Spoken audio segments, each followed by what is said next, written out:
मैं तो जरूर जाऊंगा, चाहे कोई छुट्टी दे या ना दे। बलदेव सब लड़कों को सर्कस देखने चलने की सलाह दे रहा था। बात यह थी कि स्कूल के पास एक मैदान में सर्कस पार्टी आई हुई थी। सारे शहर की दीवारों पर उसके विज्ञापन चिपका दिए गए थे। विज्ञापन में तरह तरह के जंगली जानवर अजीब अजीब काम करते दिखाए गए थे। लड़के तमाशा देखने के बड़ा लिए ललचा रहे थे।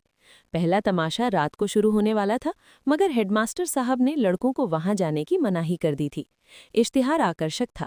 आ गया है, आ गया है। जिस तमाशे की आप लोग भूख प्यास छोड़कर इंतजार कर रहे थे, वही बम्बई सर्कस आ गया है। आइए और तमाशे का आनंद उठाइए। बड़े बड़े खेलों के सिवा एक खेल और भी दिखाया जाएगा जो ना किसी ने देखा होगा और ना सुना होगा। लड़कों का मन तो सर्कस में लगा हुआ था। सामने किताबें खोले जानवरों की चर्चा कर रहे थे। क्यों कर शेर और बकरी एक बर्तन में पानी पिएंगे? और इतना बड़ा हाथी पैरगाड़ी पर कैसे बैठेगा? पैरगाड़ी के पहिए बहुत बड़े बड़े होंगे। तोता बंदूक छोड़ेगा और बनमानुष बाबू बनकर मेज पर बैठेगा। बलदेव सबसे पीछे बैठा हुआ अपनी हिसाब की कॉपी पर शेर की तस्वीर खींच रहा था और सोच रहा था कि कल शनिचर नहीं इतवार होता तो कैसा मजा आता। बलदेव ने बड़ी मुश्किल से कुछ पैसे जमा किए थे। मना रहा था कि कब छुट्टी हो और कब भागूं।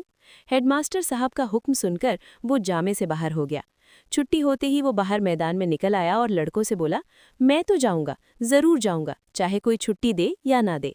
मगर और लड़के इतने साहसी न थे। कोई उसके साथ जाने पर राजी न हुआ। बलदेव अब अकेला पड़ गया। मगर वो बड़ा जिद्दी था। दिल में जो बात बैठ जाती उसे पूरा करके ही छोड़ता था। शनिचर को और लड़के तो मास्टर के साथ गेंद खेलने चले गए। बलदेव चुपके से खिसक कर सर्कस की ओर चला। वहां पहुंचते ही उसने जानवरों को देखने के लिए एक आने का टिकट खरीदा और जानवरों को देखने लगा। इन जानवरों को देखकर बलदेव मन में बहुत झुंझलाया। ये शेर है? मालूम होता है महीनों से इसे मलेरिया बुखार आ रहा हो। वो भला क्या 20 हाथ ऊंचा उछलेगा? और ये सुंदरवन का बाघ है, जैसे किसी ने इसका खून चूस लिया हो, मुर्दे की तरह पड़ा है। वाह रे भालू! ये भालू है या सुअर? और वो भी काना, जैसे मौत के चंगुल से निकल भागा हो। अलबत्ते एक चीता कुछ जानदार है और एक 3 टांग का कुत्ता भी। ये कहकर बड़े जोर से हंसा। उसकी एक टांग किसने काट ली? दुम कटे कुत्ते तो देखे थे, पैर कटा कुत्ता आज ही देखा। और ये दौड़ेगा कैसे? उसे अफसोस हुआ कि गेंद छोड़कर यहाँ नाहक आया। एक आने पैसे भी गए। इतने में एक बड़ा भारी गुब्बारा दिखाई दिया।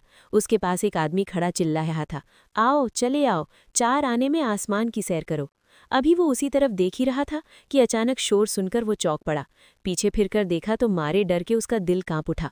वही चीता न जाने किस तरह पिंजरे से निकलकर उसी की तरफ दौड़ा चला आ रहा था। बलदेव जान लेकर भागा। इतने में एक और तमाशा हुआ। इधर से चीता गुब्बारे की तरफ दौड़ा। जो आदमी गुब्बारे की रस्सी पकड़े हुए था वो चीते को अपनी तरफ आता देखकर बेतहाशा भागा। बलदेव को और कुछ न सूझा तो वो झट से गुब्बारे पर चढ़ गया। चीता भी शायद उसे पकड़ने के लिए कूदकर गुब्बारे पर जा पहुंचा। गुब्बारे की रस्सी छोड़कर तो वो आदमी पहले ही भाग गया था। वो गुब्बारा उड़ने के लिए बिल्कुल तैयार था। रस्सी छूटते ही वो ऊपर उठा। बलदेव और चीता दोनों ऊपर उठ गए। बात की बात में गुब्बारा ताड़ के बराबर जा पहुंचा। बलदेव ने एक बार नीचे देखा तो लोग चिल्ला चिल्लाकर उसे बचने के उपाय बतलाने लगे। मगर बलदेव के तो होश उड़े हुए थे। उसकी समझ में कोई बात न आई। ज्यों-ज्यों गुब्बारा ऊपर उठता जाता था, चीते की जान निकली जाती थी। उसकी समझ में ना आता था कि कौन मुझे आसमान की ओर लिए जाता है। वो चाहता तो बड़ी आसानी से बलदेव को चट कर जाता, मगर उसे अपनी ही जान की फिक्र पड़ी हुई थी। सारा चीतापन भूल गया था।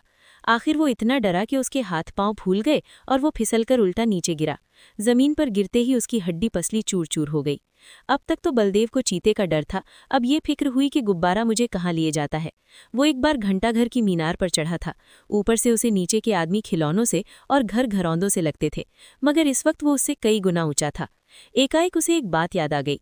उसने किसी किताब में पढ़ा था कि गुब्बारे का मुंह खोल देने से गैस निकल जाती है और गुब्बारा नीचे उतर आता है, मगर उसे ये ना मालूम था कि मुंह बहुत धीरे धीरे खोलना चाहिए। उसने एकदम उसका मुंह खोल दिया और गुब्बारा बड़े जोर से गिरने लगा। जब वो जमीन से थोड़ी ऊंचाई पर आ गया तो उसने नीचे की तरफ देखा, दरिया बह रहा था।